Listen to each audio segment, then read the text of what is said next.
Hi everyone. तो कैसे हैं आप सब लोग। ऐसे सोचा नहीं था कि दोबारा से पढ़ाई की वीडियोस बनाऊंगी, but here I am again. So yes, मैं बहुत दिनों से सोच रही थी। जब से सीजल का मेंस हुआ है और मार्क्स वगैरह अच्छे नहीं आए, तो क्या करना है आगे, क्या करना है, क्या प्लान्स है।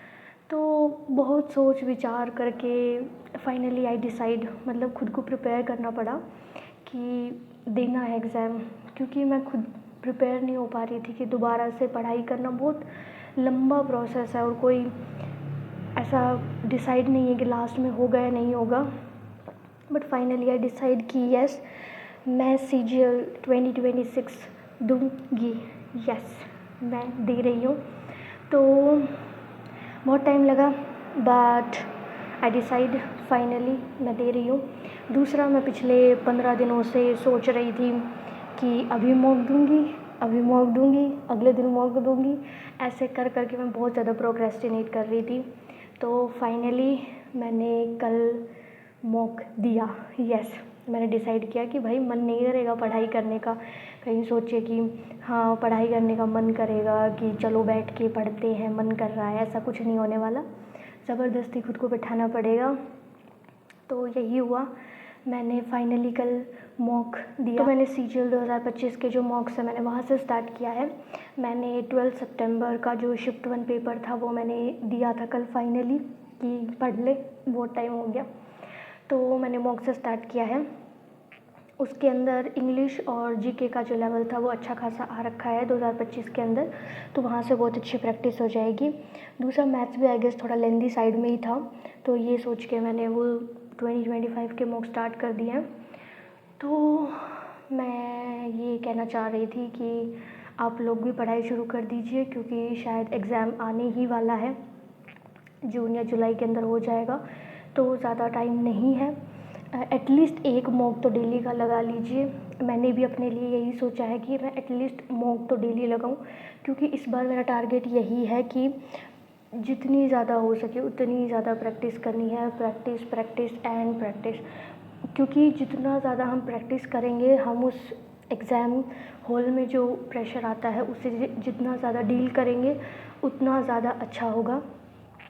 तो यस, तो मैंने ये डिसाइड किया है कि मैं डेली एक मॉक दिया करूँगी, और ऐसे आके उसका थोड़ा बहुत काइंड ऑफ ब्रीफ में हम उसका एनालिसिस डिस्कस करेंगे। नोट काइंड ऑफ कि every question we will discuss, but जिस क्वेश्चन में हमें ज़्यादा टाइम लग रहा है, या जैसे जो क्वेश्चन हमसे नहीं हुए या टाइम मैनेज नहीं हो पाया, तो काइंड ऑफ हम एक डिस्कशन करेंगे डेली जो भी हम मॉक लगाएंगे। नॉर्मली तभी मैं 2025 के लगा रही हूँ, बट अगर बीच में लाइव मॉक्स आएंगे तो वो भी लगाएंगे। तो मैंने तो अभी तक यही सोचा है। तो मैंने कल जो मॉक लगाया 12 सितंबर वाला शिफ्ट 1 का, मैंने 2 महीने के बाद मॉक लगाया, और मुझे लग नहीं रहा था मेरे इतने अच्छे नंबर, मतलब अच्छे तो नहीं है बट 2 महीने के हिसाब से तो मतलब ठीक ठाक आ गए। 2 महीने तक कोई पढ़ाई नहीं की है और कुछ भी रिवाइज़ नहीं किया है CGL मेंस के बाद, और बट ठीक ठाक नंबर आ गया है गेस। मेरे जो मार्क्स है मैं आपको बता देती हूँ। मेरे जो मार्क्स है वो 141.5 है, और जो परसेंटाइल है वो 95 है। तो 2 महीने के बाद अगर आप लगा रहे हो तो इतने मार्क्स आ गए, तो मेरे अकॉर्डिंग ठीक है। तो मैंने ना टोटल मैंने 77 क्वेश्चन ही किए। इसमें आई गेस मेरी एक्यूरेसी थोड़ी सी ठीक रही है। इसमें मेरे गलत सिर्फ 5 क्वेश्चन हुए हैं। मेरा ना हमेशा ये रहता है मॉक के अंदर कि एटलीस्ट जो आ रहा है ना उसी को ही अटेम्प्ट करो। मैं नॉर्मली वो जो तुक्केबाजी होती है ना वो नहीं करती, मेरे से होती ही नहीं है। मुझे जो आता है या जिसमें मैं थोड़ा सा 2 ऑप्शंस के अंदर कन्फ्यूज़ होती हूँ, मैं सिर्फ वो ही क्वेश्चन अटेम्प्ट करती हूँ। मैं ज़्यादा करती नहीं। वो बात अलग है, इस पर मैं टाइम मैनेज नहीं कर पाई मैथ्स के अंदर, तो वो मैं अभी डिस्कस करूँगी। तो चलिए शुरू करते हैं। तो सबसे पहले जो सेक्शन है वो है रीजनिंग। रीजनिंग के अंदर रीजनिंग इसकी बहुत इजी थी। इसके अंदर 25 के 25 क्वेश्चंस मैंने अटेम्प्ट किए, जिसमें मेरे 22 सही हैं और 3 गलत हैं। जो 3 क्वेश्चन मेरे गलत हैं उसके अंदर जो मेरा पहला क्वेश्चन गलत है वो तो है, जो ये क्वेश्चन था मेकोंग तिब्बत से रिलेटेड है। तो अमेज़ोन किससे रिलेटेड है, जिसका आंसर था पेरू, और मैं पता नहीं वो चील चिल्ले जो भी था वो करके आ गई। तो ये वाला क्वेश्चन मेरा गलत हो गया। तो ये मेनली जीएस का क्वेश्चन था, बट रीजनिंग में दे रखा था। तो ये एक ऐसा क्वेश्चन था जिसको आता होगा वो कर देगा, जिसको नहीं आता होगा उससे नहीं होगा। तो यस, बट इसमें जो O24 क्वेश्चंस थे वो लाइक आप इजीली कर सकते हो अगर आप सिली मिस्टेक ना करो मेरे जैसे, क्योंकि मैं 2 क्वेश्चंस में सिली मिस्टेक करके आई हूँ। एक तो ये क्वेश्चन था कि जो ए है वो नॉर्थ के अंदर फेस करके बैठा हुआ है, और उसके सेकंड राइट में बी है, तो बी के लेफ़्ट में कौन है, तो हमें बी की पोजीशन ही नहीं दे रखी थी, तो हम नहीं बता सकते थे।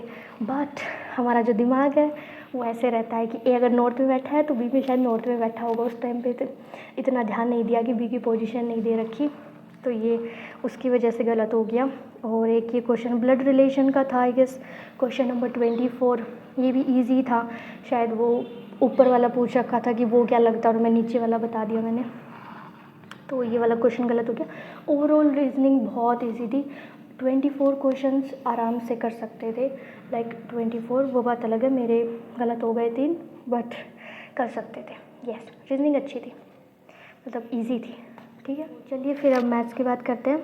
तो मैथ्स में मेरे जो मार्क्स है वो 37.5 है। मैं ज़्यादा क्वेश्चन अटैम्प्ट नहीं कर पाई, टाइम मैनेज नहीं हो पाया यहाँ पे, जो कि करना चाहिए था मेरे को। मैंने 20 क्वेश्चन किए जिसमें मेरे 19 सही हैं और एक क्वेश्चन मेरा गलत हो गया। तो इसमें ना मतलब ऐसा है कि मैं एक राउंड में कर लेती हूँ जो मेरे को ईजी लगता है, जैसे जो छोटी लाइनों के होते हैं ना, जो 1 या 2 लाइन के होते हैं, या फिर जो देख के ऐसे लगता है कि हाँ भाई ये देखा हुआ है, तो मैं वो करती हूँ। और फिर मैं सेकेंड राउंड में सारे क्वेश्चंस करने की कोशिश करती हूँ, जो कि मैं सेकेंड राउंड में पहुँच नहीं पाई हर एक क्वेश्चन के पास में, तो इसलिए वो छूट गए मेरे से। इसमें जो मेरा एक क्वेश्चन गलत हुआ है वो इतना इजी था, जो पहला ही क्वेश्चन था कि सबको अरेंज करो असेंडिंग ऑर्डर में, मैंने पूरा 1 मिनट उस क्वेश्चन पे लगाया और मैं उसको डिसेंडिंग ऑर्डर में अरेंज करके आ गई, तो गलत हो गया। अब आप सोचो, ऐसे ही सिली मिस्टेक होती है रियल एग्ज़ाम में भी। हम क्वेश्चन पे टाइम भी देखते हैं, हमें आता भी है, बट हम क्वेश्चन में जो पूछ रखा है हम वो नहीं बताते, तो ऐसे ही होता है। तो आपको भी ध्यान रखना है कि आप सिली मिस्टेक ना करो, मुझे भी ध्यान रखना है, क्योंकि सिली मिस्टेक की वजह से क्या होता है ना, एक तो हम टाइम भी इन्वेस्ट करते हैं, दूसरा मार्क्स भी जा रहे हैं, तो ये नहीं करना। उसके अलावा एक ये जो क्वेश्चन नंबर 8 था एवरेज वाला, जो एवरेज पूछ रखा था, इसमें ना मेरी 2 मिनट लग गई, जबकि मैंने इसकी एवरेज मिनट देखी थी तो 1 मिनट थी। मैंने बिल्कुल बेसिक से किया था, जैसे नॉर्मली जो बेसिक होता है ना मेथड, मैंने वहीं से किया था, तो मेरे को ज़्यादा टाइम लग गया। तो कोई अगर शॉर्ट हो तो बता देना। मैं नॉर्मली एवरेज के क्वेश्चंस को ना बेसिक से ही करने की कोशिश करती हूँ, ज़्यादा उनमें दिमाग नहीं घुसाती कि ये ऐसे हो जाएगा, ये ट्रिक लगा लूँ वो ट्रिक लगा लूँ, वरना फिर मैं कन्फ्यूज़ हो जाती हूँ। तो यस, उसके अलावा जो क्वेश्चंस मेरे छूटे हैं, एक क्वेश्चन नंबर 9 मैंने नहीं किया, जो कि फ्लैट वाला था, 9% इंक्रीमेंट वाला। तो ये वाले क्वेश्चन की ऐसा था कि अगर आपने इसकी लैंग्वेज समझ ली ना, तो इसके आंसर में कुछ भी नहीं है, इसका आंसर बहुत ईजी है, बट क्वेश्चन थोड़ा सा ये है कि उस प्रेशर के अंदर उसको लैंग्वेज को समझ पाना थोड़ा सा डिफ़िकल्ट था शायद, बट वैसे क्वेश्चन बहुत ईजी था ये। मैंने भी इस पर टाइम लगाया था, बट उस टाइम पे नहीं सोल्व हुआ मेरा, तो ये क्वेश्चन मैंने नहीं किया। एक मेरा क्वेश्चन था 12 जो मिल्क वाला था, इस पे तो मैं आ ही नहीं पाई दोबारा, जो पहला राउंड था उसमें मैंने छोड़ दिया था, और 12 वाले में ये जो क्वेश्चन नंबर 12 है इस पर फिर मैं आ नहीं पाई दोबारा, तो ये मेरा हो नहीं पाया, वरना ईजी था क्वेश्चन। तो क्वेश्चन नंबर 13 जो था, जो टॉय प्रोड्यूस वाला है, इसके अंदर ये ना मेरा हो गया था, ये दिखने में थोड़ा ऐसा लग रहा था कि शायद नहीं होगा, बट मैंने जब उसका बिना आंसर देखे मैंने सॉल्व किया था, जब मैं उसका एनालिसिस कर रही थी, तो मेरा हो गया था, वो बहुत जल्दी हो गया था, बट उस टाइम पे क्योंकि नया नया लगता है ना, तो नहीं हुआ था, ऐसा लग रहा था। क्वेश्चन नंबर 13 भी बहुत ईजी था। क्वेश्चन नंबर 18 तो इतना इजी था, मैं इस पर 3 सेकंड भी नहीं दे पाई, लाइक फर्स्ट राउंड में मैंने इसको देख के स्किप कर दिया, सेकंड राउंड में मैं पहुंच नहीं पाई, वरना बहुत इजी क्वेश्चन था ये, तो बहुत आसानी से हो जाता। सेम ट्रेन वाला क्वेश्चन नंबर 18 और 19 ये छूट गए मेरे से, टाइम मैनेज नहीं हो पाया, मैं आ ही नहीं पाई इनके ऊपर, देख ही नहीं पाई बेचारों को। तो यही था मैथ्स का। तो मैथ्स ये था थोड़ा सा, कह सकते हैं कैलकुलेटिव तो नहीं था इतना, पर हाँ आपको टाइम मैनेज करना था थोड़ा सा, तो हो जाता है। उसके बाद हम बात करते हैं थर्ड सेक्शन जो कि है इंग्लिश। इंग्लिश ने मेरा साथ बहुत अच्छा खासा दिया। मैंने 23 क्वेश्चंस अटैम्प्ट किए और मेरे 23 के 23 सही हैं। 46 मार्क्स मेरे हैं। इसमें मैंने थोड़ी सी ट्रिक लगाने की कोशिश की है। जो ये क्वेश्चन था, क्वेश्चन नंबर 5, जिसमें वो स्पेलिंग का पूछ रखा था, उसमें मैंने निट्टो लगाई थी। वो जो हर एक उसके अंदर बार बार रिपीट हो रहा है ना हर एक ऑप्शन के अंदर, तो वो मैंने उस हिसाब से उसको सेलेक्ट किया था, तो वो लग गया था। तो आप भी देख लेना, ये जो 5th क्वेश्चन है इसके अंदर निट्टो लग रही थी। दूसरा ये जो क्वेश्चन नंबर 4 था, इसमें ये जो मिस स्पेल्ड वर्ड बताना था, तो देखो मुझे ही नहीं आता था, ठीक है। तो इसमें ना जो 4th ऑप्शन था वो था क्विंट एसेंस। तो अब मैंने कहीं पे तो कुछ क्विंट एसेंशियल करके कुछ पढ़ा हुआ था, तो मेरे को लगा कि शायद ये स्पेलिंग गलत हो सकते हैं, मैंने तुक्का मारा था, बट वो सही हो गया। तो ऐसे ही होता है कई बार, क्या होता है ना, हमें पता नहीं होता बट हम थोड़ा सा कर देते हैं तो वो तुक्का लग जाता है, तो वो सही हो जाता है, जबकि ऐसा कुछ है नहीं इसमें। क्वेश्चन नंबर 11 जो था कि जो कि एरर था, इतना बड़ा एरर था, वो मेरे को समझ में नहीं आया था। बट जब मैंने उसका आंसर देखा ना, तो मुझे लगा कि हाँ यार यही होना चाहिए था। बट जिस टाइम पे प्रेशर होता है, तो उस टाइम पे समझ भी नहीं आता कि कौन सा गलत होगा, तो वो मैंने नहीं किया। एक क्वेश्चन वो मैंने छोड़ा था। दूसरा क्वेश्चन नंबर 13, इंट्रोइट।